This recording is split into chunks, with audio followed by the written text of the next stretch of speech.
Hi, my loves. I'm doing one other video about working with the denser spirit guides, such as Lilith or Hades or Persephone, Kali, the Black Widow, Bluebeard. These denser archetypes, and how to feel comfortable in working with them. As you know, I work mainly with the archangels, but I get called to do work with other guides from time to time, and I've worked with a bunch of the denser archetypes. I worked with Kali and Hades and Persephone and Lilith, and most recently with the Bluebeard and Black Widow archetype. And first off, feel honored that they are coming to you and they're wanting to work with you. It means that there's great clearing possible, and making room for more love.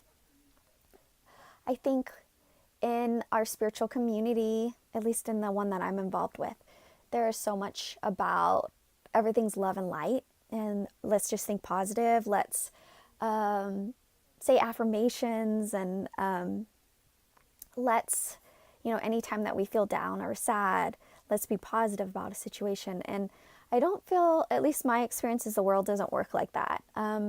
We have to honor our denser parts, our human nature parts, to really be able to integrate these experiences. You want to have all the denser aspects, the shame, the guilt, the self-betrayal, the self-abandonment, the grief, the sadness, the anger. You want all of those as your allies. So you want to make sure that you have created a space where you could acknowledge that they're a part of us as humans, and listen to whatever wisdom that they want to share with you. And a lot of the wisdom is, particularly at the beginning when you're clearing it out, it's wanting to clear out traumas from the past. It's wanting to be acknowledged for the ways that they didn't feel heard, the ways that they didn't feel accepted, the ways that, we shoved them down because we didn't have the tools to deal with it, when we were younger. And now we're coming to a place where we have the tools. And these denser guides can unlock the secrets around finding the gem within each of those. So each aspect, the denser aspects, has something that when you honor it and hold it and accept it, changes it into something positive. So for anger, the corresponding feeling would be compassion. The more that we feel into our anger, the deeper that we can go into compassion and empathy. So it's important that when anger or rage comes up, that we really hold space for it. For me, when rage or anger comes up, I will create an anger practice for myself. And it looks kind of, for me, I like going out into the woods and just kind of screaming and yelling and cussing. I'm big on cussing. And allowing that energy to be released in a safe way. And then each of these different things have little ways that they need to be acknowledged. So when I was working through shame, shame likes to hide. Shame doesn't like to be out in the public. So when shame comes up, I talk about shame, and I talk directly to shame. And, I'll take shame out to dinner with me, or I'll take shame, we'll get ice cream together. Maybe we'll go to a movie together. We go out in public together, and I just imagine that here's a little shame. I imagine my shame as a little kid, like 4 years old, and I take her places, and I'll buy her a treat, and I'll talk to her, and just listen to what she's having to say, and acknowledging her and allowing her to be part of my life. When I worked with most recently betrayal, you know, I didn't have to do anything really special. You know, I kind of worked with betrayal like I would with grief or sadness, and just hold space for her, hold space for the ways that you betray. And, you know, under the betrayal, there's a lot of sadness and grief, and just sitting with it, and hopelessness. There's a lot of hopelessness for me around betrayal. And then it goes back to the abandonment. And I work with abandonment the same way too, where you just kind of hold space and honor it and acknowledge it's there and feel it fully in my body. And, you know, and then allow it to be as long as it wants to be here. I don't give it a timeline. It can stay. It's welcome for as long as it wants to be here. And things shift really quickly.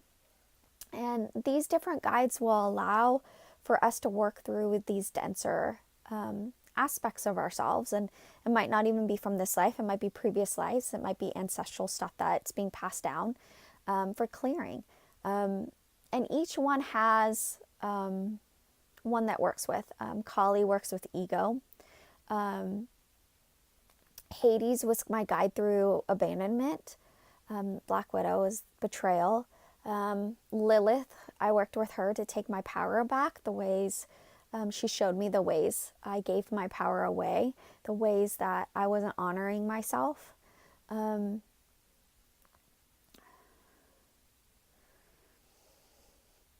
I'm trying to think. Persephone too is about seeing the beauty in the darkness, seeing that both the light and the darkness have beauty in it, and to be in that beauty. And these guides, like, you know, if they come into your life, you are so blessed, one, because they don't come to everybody. They only come to those that they feel are ready to go really deep, to really go into the suffering, to go into the pain. And it's an honor to be able to release these old patterns of being, to come into new patterns, creating more conscious patterns that you want to experience in this life. And I've talked about this in another video, but I just want to touch on it too, is that the culture I live in, it's about feeling good and not feeling into these difficult emotions. There's no, you know, even when someone passes away, grieving lasts like a set amount of time, like a week, and you have to process through that time. We don't have, my experience is we don't have a human aspect of allowing these feelings to be processed in the way they want to be processed, to be acknowledged and honored. So we just don't, you know, and if we feel bad, we take a pill, or we have a drink, or we smoke some weed, or we distract ourselves, you know, by entering relationships or having sexual activities. And, you know, we just don't want to feel any of these painful things. But these painful things are our greatest teacher. The suffering is precious. There's, you know, when we can open ourselves up and realize the suffering is precious, it's a sacred time that we are nurturing ourselves. We're honoring the times that we felt broken and abandoned and lost and confused and betrayed and guilty and shameful. We're honoring these times from the past. And so when I started working through this and realizing how precious this suffering is, like this time that we take to really honor these wounded aspects of ourselves, you know, the guides always show me, like, it's like one of the most sacred things that we can do in our lives is, you know, for me, I create a little pillow nest in my bed, and I have soft blankets and sheets, and I just go into that place and I cry and I rage and I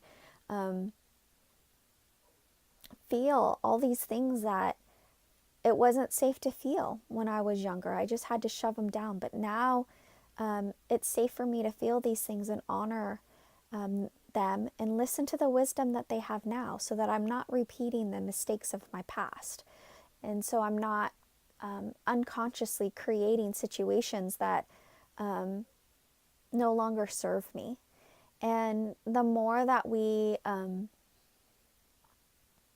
deny ourselves the time and the space to honor the suffering, see the suffering as sacred, experience the suffering as precious, the more opportunity we get to change it and allow it to be, the suffering and the trauma that we've been, they can be our superpower. The more that we experience our suffering, the more we can be present with other people's suffering and no longer scares us anymore. The more that we are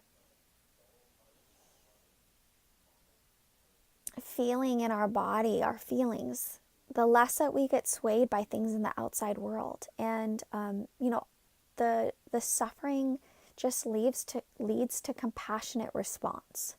And the more that we're compassionate with ourselves and our suffering, the more that we can be compassionate with other people in the world that are experiencing suffering. Because, it seems like every day I go out in the world, I see the suffering. And, before there would be judgments about it, or I'd feel uncomfortable with someone suffering. But the more that I'm present with my own suffering, the more I can be compassionate with the other person's suffering and allow them to have whatever experiencing, knowing that it's changing them, knowing that it's opening a gift for them to experience themselves in a new way, to learn to love themselves in a new way. And so that's the gift that is given to us. And working with these guides open this portal for us to really learn to be with whatever's coming up for us, to be with those denser emotions. So, I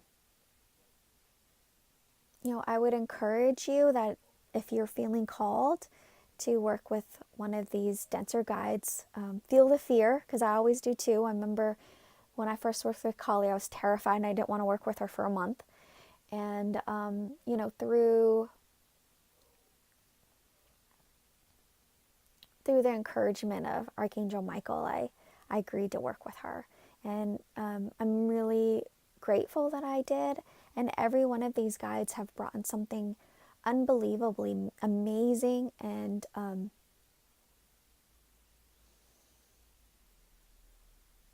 just so amazing into my life, and allowing myself to work through all of these difficult traumas that I've experienced in this life.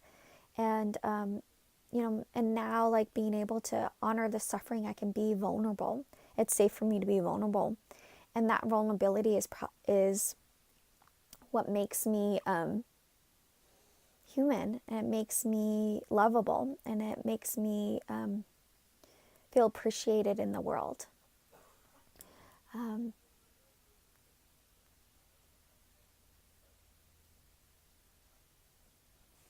And I'm grateful that you are watching the video and excited for your journey with these denser guides. And I do private sessions. I'll include my information below if you're feeling called. And I send you all my love.